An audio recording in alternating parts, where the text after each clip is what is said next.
तो हेलो नमस्कार जय हिंद साथियों, स्वागत है आपके अपने यूट्यूब चैनल लर्न डेली आई पे सर। तो आप लोग जैसा कि पढ़ चुके हैं पास्ट परफेक्ट कंटिन्यूअस टेंस, जो कि पूर्ण रूप से आज डन कर दिया है। तो आज उसी श्रेणी में बात करने वाले हैं फ्यूचर इंडेफिनिट टेंस की। तो आइए बने रहिए मेरे साथ और सीखिए एकदम ज़बरदस्त तरीके से। तो ठीक है, अब करते हैं शुरुआत। यहाँ स्टार्ट करिए बच्चा, फ्यूचर टेंस। आज से बच्चा शुरू होने वाला है फ्यूचर टेंस। क्या शुरू होने वाला है? Future tense. इससे पहले बच्चे हमने करवा दिया है past tense, present tense, present tense के चारों पार्ट और पास्ट टेंस के चारों पार्ट। उसी श्रेणी में आज फ्यूचर टेंस के जो भी चार पार्ट हैं वो भी पूर्ण रूप से करने जा रहे हैं।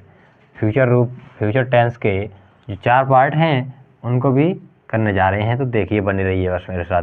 तो समझिए, फ्यूचर टेंस का जो पहला पार्ट है वो है फ्यूचर इंडेफिनिट टेंस। क्या बच्चा? Future indefinite tense. दूसरा जो पार्ट है वो है फ्यूचर कंटिन्यूअस टेंस। अगला जो है बच्चा वो है फ्यूचर परफेक्ट टेंस। और अगला है उस जो मतलब फोर्थ नंबर का पार्ट है वो है फ्यूचर परफेक्ट कंटिन्यूअस टेंस।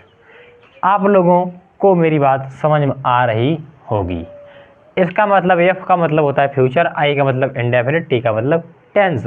उसी प्रकार एफ का मतलब फ्यूचर, सी का मतलब कंटिन्यूअस, टी का मतलब टेंस।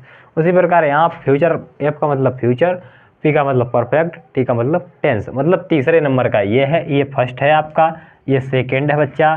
फ्यूचर टेंस का सेकेंड फर्स्ट पार्ट ये है, सेकेंड पार्ट ये है, ये थर्ड पार्ट है और ये फोर्थ पार्ट है। ठीक है, इसका मतलब एफ का मतलब फ्यूचर, पी का मतलब परफेक्ट, कंटिन्यूअस मतलब सी का मतलब कंटिन्यूअस और टी का मतलब टेंस। इस चीज़ को तुमको क्लियर हो गया होगा। तो ठीक है, अब बात करते हैं इसकी मतलब फ्यूचर इंडेफिनिट टेंस की। तो ठीक है, अब मेरी बात को समझिए किस तरीके से इसकी बात को करते हैं। तो देखो बच्चा, अब शुरुआत करो फ्यूचर इंडेफिनिट टेंस। अब शुरुआत करो आप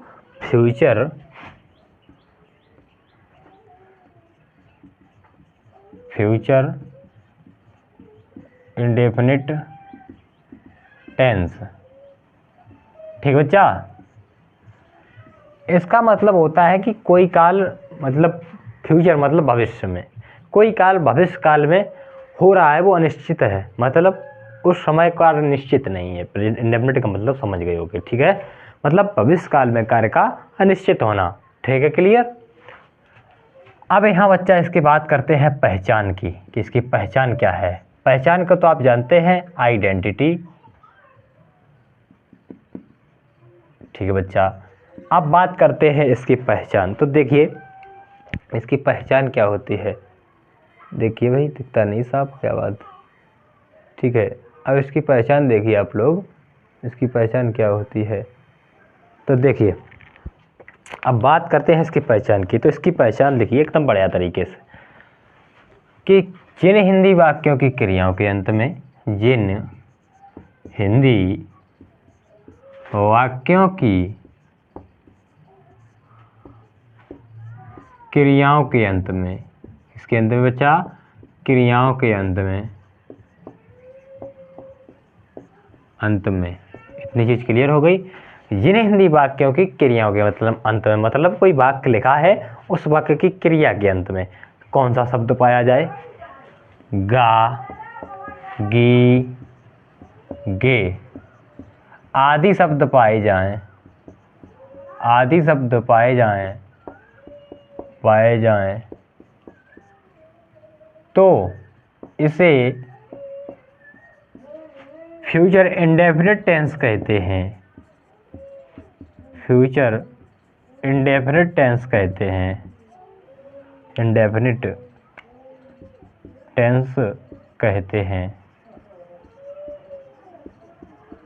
बच्चा इतनी चीज क्लियर हो गई कि कोई हिंदी में वाक्य लिखा है, उस वाक्य की जो मतलब अंतिम क्रिया है, जो मेन कार्य है, मेन मतलब वर्ब है, ठीक है, उस क्रिया के अंत में, उस क्रिया के अंत में कौन सा शब्द पाया जाए? गा पाया जाए, गी पाया जाए, गे पाया जाए, आदि शब्द पाए जाए, इनमें से कोई भी, तो आप समझ जाना कि यही फ्यूचर इंडेफिनिट टेंस है। ठीक है बच्चा, तो अब बात करते हैं इसके पहचान पर।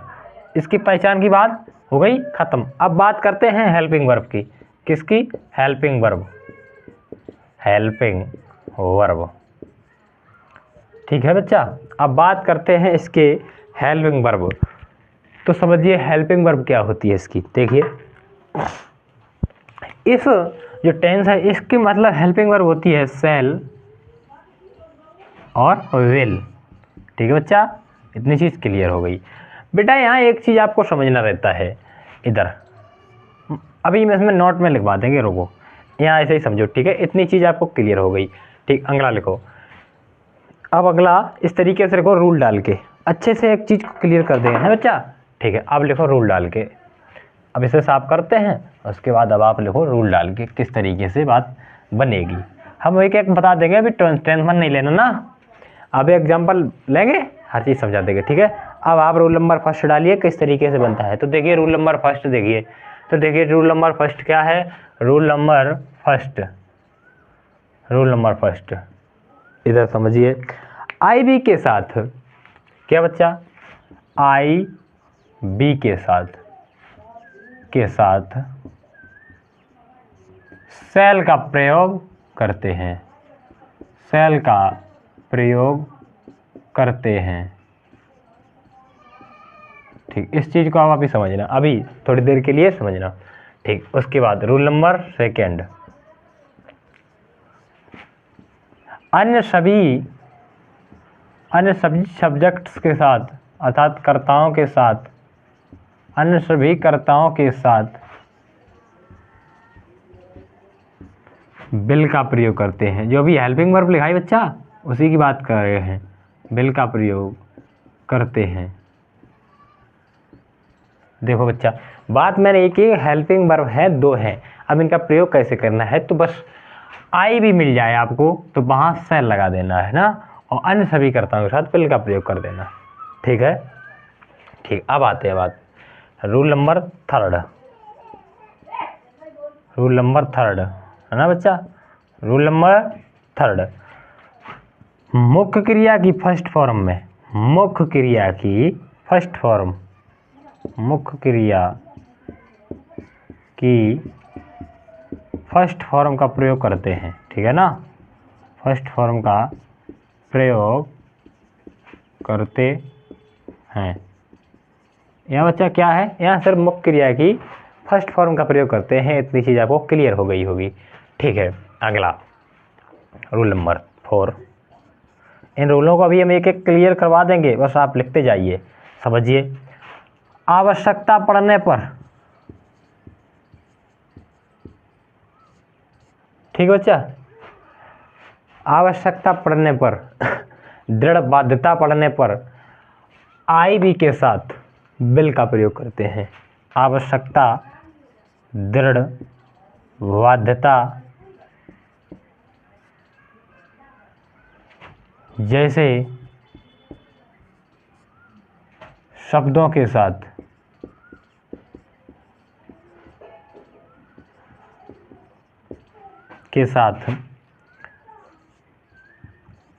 बिल का प्रयोग आई बी के साथ करेंगे, के साथ सहायक क्रिया के रूप में करेंगे, सहायक क्रिया के रूप में करेंगे, के रूप में करेंगे। अब मेरी बात समझ रहे होगे, जहाँ आवश्यकता पड़ जाए, जहाँ दृढ़ बाध्यता की बात आ जाए, ठीक है, वहाँ पर यहाँ जो सब्जेक्ट है वो चेंज हो जाएगा, सब्जेक्ट के अनुसार हेल्पिंग वर्ब चेंज हो जाएगा। ठीक है भाई, अभी यहाँ बात चल रही थी आई बी के साथ सेल का प्रयोग करेंगे, लेकिन अभी डरना नहीं, मैं एग्जाम्पल्स बताऊँगा। और यहाँ क्या दिया गया कि आवश्यकता पड़ जाए, दृढ़ बाध्यता की बात आ जाए, तो वहाँ आई बी के साथ जो हेल्पिंग वर्ब होगी वो बिल लगेगी। कहाँ गई ये, इतनी चीज़ क्लियर। ठीक है, उसी प्रकार इसका जस्ट उल्टा हो जाएगा कि इस नहीं मतलब यही जो आवश्यकता दृढ़ बाध्यता वाली बात है, तो यहाँ जो अन्य सब्जेक्ट हैं, जो अन्य करता है, उन सभी के साथ सेल का प्रयोग हो जाएगा। ठीक है, इधर लिख लीजिए रूल नंबर 5। ऐसी स्थिति में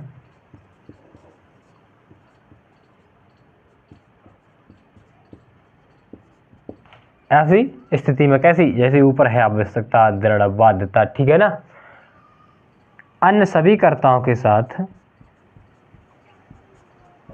सभी कर्ताओं के साथ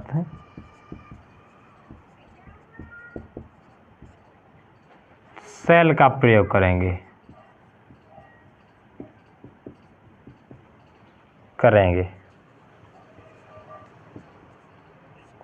इस चीज़ को समझो। अब एक एक टॉपिक की मैं बात कर रहा हूँ। यदि आपको कर्ता सिंपल वाक्य लिखा है, मतलब कोई साधारण वाक्य लिखा है, उसमें ऐसी कोई कंडीशन नहीं है, तो आपको आई भी देखना है और सेल का प्रयोग कर देना है, ठीक है ना। उसी प्रकार और जितने भी अन्य कर्ता हैं, अन्य कर्ता मतलब समझ रहे, यू, दे, इट या कोई नाम वगैरह, तो उन सभी के साथ हेल्पिंग वर्ब के रूप में विल का प्रयोग होगा। इतनी चीज़ क्लियर। अब आइए रूल नंबर 3 पर कि मुख्य क्रिया की फर्स्ट फॉर्म का प्रयोग होगा, मतलब जिस तरीके से जो वर्ड, जो उसका अर्थ आएगा, उसका वर्ड जिस तरीके से लिखना है वो फर्स्ट फॉर्म ही होता है, तो उसी में लिख देना। क्लियर। अगला 4th रूल नंबर कहता है कि आवश्यकता पड़ जाए वाक्य में, बाध्यता दिया जाए, दृढ़ प्रकट किया जाए, तो वहाँ क्या होगा, वहाँ जो आई बी होगा इस यहाँ जस्ट अपोजिट हो जाएगा। आई बी के साथ अभी यहाँ सेल का प्रयोग किया गया था साधारण वाक्य में, तो यहाँ जस्ट अपोजिट हो जाएगा, तो क्या हो जाएगा, यहाँ विल का प्रयोग हो जाएगा। क्लियर बच्चा, ठीक है। उसी प्रकार रूल नंबर 5 में ऐसी स्थिति में अन्य सभी कर्ताओं के साथ सेल का प्रयोग करेंगे। जब इस प्रकार की स्थिति हो जाएगी तो इन सभी के साथ सेल का प्रयोग करेंगे, जो भी कर्ता बच जाएगा शेष आई बी को छोड़कर। क्लियर, इतनी चीज़ क्लियर, ठीक है। अब आप लोग लिख लीजिए, फिर हम इसको और बढ़िया तरीके से समझाते हैं। देखिए बच्चा, अब बात करते हैं मॉडल इंग्लिश की। जो मॉडल इंग्लिश चल रही है इस टाइम, उसमें क्या दिया गया है, ये थोड़ा ओल्ड टॉपिक हो गया है, अब यहाँ कुछ बदलाव दिया गया है, उस बदलाव को समझिए आप लोग। यह बदलाव क्या है, यहाँ बदलाव ये है कि जो सिंपल सेंटेंसेस होते हैं, मेरी बात समझना, जो सिंपल सेंटेंसेस होते हैं उसमें हेल्पिंग वर्ब के रूप में सिर्फ विल का प्रयोग होगा, चाहे कर्ता कुछ भी हो, चाहे आई हो, चाहे बी हो, चाहे कुछ भी सब्जेक्ट हो। जब वाक्य सिंपल होगा तो विल का प्रयोग होगा बेझिझक। इतनी चीज़ क्लियर हो गई, ठीक है। यदि वाक्य इंटेरोगेटिव है, कैसा है, इंटेरोगेटिव है, यदि वाक्य आपका इंटेरोगेटिव है तो आई बी के साथ सेल का प्रयोग होगा और अन्य सभी कर्ताओं के साथ विल का प्रयोग होगा। इस तरीके से मॉडल इंग्लिश में बताया गया है, समझो मेरी बात। इधर लिखिए रूल मॉडल इंग्लिश की बात कर रहा हूँ बच्चा, जो आजकल प्रचलित है, उसमें क्या दिया गया है कि सिंपल, मतलब इस तरीके से यहाँ लिख लीजिए रूल, सिंपल सेंटेंसेस में ठीक है, सभी कर्ताओं के साथ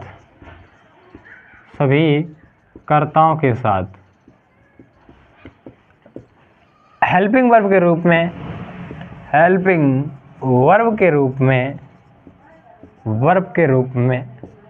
विल का प्रयोग करेंगे,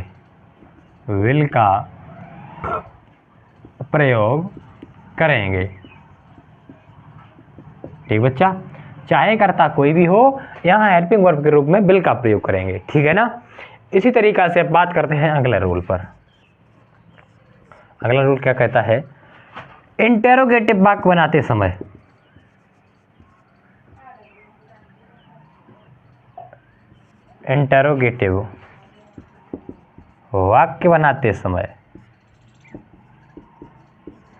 इंटेरोगेटिव जब आप वाक्य बनाएंगे तो आपको ये ध्यान रखना है कि आई बी के साथ सेल और अन्य सभी कर्ताओं के साथ विल का प्रयोग करेंगे। इंटेरोगेटिव वाक्य बनाते समय आई बी के साथ सेल, अन्य सभी कर्ताओं के साथ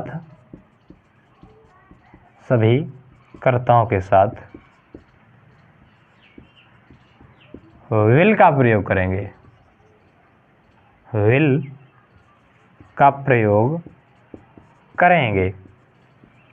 इस चीज़ को आपने क्लियर कर लिया होगा। देखिए, इंटेरोगेटिव वाक्य बनाते समय इतना ध्यान रखना है कि आई बी के साथ सेल का प्रयोग करेंगे हेल्पिंग वर्ब के रूप में, और अन्य सभी कर्ताओं के साथ बिल का प्रयोग करेंगे। यहाँ पर बच्चा एक चीज़ है, यहाँ पर कन्फ्यूजन तो पैदा होती है, लेकिन जिस तरीके से हमने डायरेक्ट रूल लिखाए हैं, मतलब उसमें कोई चिपका चिपकी ना करके स्वयं से जो रूल बनाए हैं उन रूल पे आप ध्यान दीजिए। मेरे अनुसार तो आपको बहुत अच्छे से क्लियर होगा, 110% मैं वादा करता हूँ। मेरी बात समझो बच्चा, हमने जो रूल लिखवाए हैं वो अपने हिसाब से लिखवाए हैं, ठीक है। मेरी बात समझो, जो भी इस तरीके से रूल हैं आप यहाँ समझ गए होंगे। मॉडल इंग्लिश की मैंने बात की है, मॉडल इंग्लिश में यही नियम फॉलो होता है आजकल यही नियम फॉलो होता है। ये बात क्लियर हो गई, ठीक है ना। तो उसी प्रकार मैंने ये नियम लिखवा दिया, और जो ओल्ड टाइप था, जो ओल्ड सिस्टम था, उसको हमने उससे पहले लिखवा दिया, इससे पहले, ठीक है। बनाना चाहो दोनों तरीके से वाक्य बना सकते हैं, कोई गड़बड़ नहीं होगा, ठीक है। वाक्य नहीं कट सकता है, एकदम कोई दिक्कत नहीं होगी। बस आपको हमने दोनों तरीके बता दीजिए, बहुत अच्छे से बता दीजिए, कोई दिक्कत नहीं है, ठीक है बच्चा। दोनों तरीके बहुत अच्छे से बताए हैं, क्लियर हो गया। तो अब बात करते हैं इसके एग्जाम्पल्स पर। इसके एग्जाम्पल्स किस तरीके से होते हैं, तो बस बनी रहिए मेरे साथ, बेसब्री से इंतजार है आप लोगों का, वो हम अभी ख़त्म करने वाले हैं, ठीक है ना बच्चा। तो ठीक है, अब बात करते हैं इसको किस तरीके से बनाया जाए। तो ठीक है, इस तरीके से आपने इसको लिख लिया होगा, नहीं लिखा तो कृपया करके वीडियो को बैक करके देख लें, ठीक है ना। ठीक है, अब बात करते हैं ये बनता किस तरीके से ना। दोनों तरीके से मैं आपको बता दूंगा, क्लियर।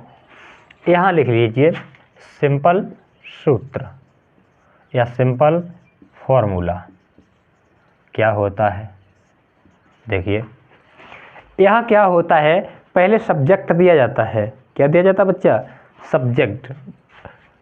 यहाँ सब्जेक्ट प्लस हेल्पिंग वर्ब, आप लोग जानते ही हैं, काफ़ी बार यही फॉर्मूला चलता है, helping verb plus main verb. इधर बन जाएगा, इधर लिख देते हैं बच्चा मेन वर्ब। मेन वर्ब की फर्स्ट फॉर्म आप लोग जानते ही हैं, ठीक। प्लस ऑब्जेक्ट आएगा, प्लस ETC आ जाएगा, बस हो गया वाक्य। इसी से पूरा वाक्य बन जाएगा, और तो उसमें कुछ नहीं दिखता मेरे को। तो ठीक है, मैं एक एग्जांपल लूँगा, मतलब एक सिंपल एग्जांपल लूँगा, जहाँ आप लोग बहुत बढ़िया से क्लियर करेंगे। जैसे भविष्य की यहाँ बात होगी, यहाँ कोई कार्य होगा वो भविष्य में होगा, ठीक है ना बच्चा। और एक चीज़ और बता दूँ कि जब भविष्य में काम होता है, तो काम हमने आपको अभी बताया है कि सिंपल जब हो तो तरीके से बन जाएगा, ठीक है। कि मॉडल इंग्लिश की तरह बनाना चाहते हो तो सिंपल वाक्य को आप बगैर झिझके, बगैर सोचे समझे, मतलब तुम्हारा वाक्य हर गलत नहीं होगा, ये तो मैं भी जानता हूँ गलत नहीं होगा। मतलब आपने ये कर दिया कि सिंपल वाक्य लिखा है और आई भी कर्ता दिया गया, आई भी सब्जेक्ट दिया गया, मतलब मैं और हम। मैं और हम, एक चीज़ बताइए बच्चा, मैं और हम के लिए हमने सेल बनाया पुराने नियम के अनुसार, और लेकिन मैं और हम दोनों की अपने की बात कर रहे हैं ना, हम या मैं कह लो, हम कह लो, कुछ भी, ठीक है ना। तो यहाँ सिंपल में बात कर दी गई है उसी, वहीं हेल्पिंग वर्ब में बिल का प्रयोग होगा। किसका प्रयोग होगा, बिल का प्रयोग होगा, ठीक है बच्चा। जब बात आप सिंपल बनाएंगे मॉडल इंग्लिश के थ्रू, ठीक है ना बच्चा। ठीक है, क्योंकि जो सेल बिल है आप लोगों ने पढ़ा होगा, आप लोगों ने पढ़ा होगा। इसका प्रयोग जैसे दिस एंड दैट का होता है, दीज एंड दोज का होता है, उसी प्रकार इसका प्रयोग होता है। यहाँ इसका प्रयोग हेल्पिंग वर्ब के रूप में होता है, यहाँ इसका प्रयोग जो होता है वो हेल्पिंग वर्ब के रूप में होता है, इसीलिए चक्कर होता है। लेकिन यहाँ जो प्रयोग होता है वो आप लोगों को मैंने बहुत अच्छे से क्लियर करवा दिया है, जो कि रूल्स के साथ, ठीक है ना। तो अब दिक्कत नहीं होने वाली है, ठीक। कल खाना खाओगे,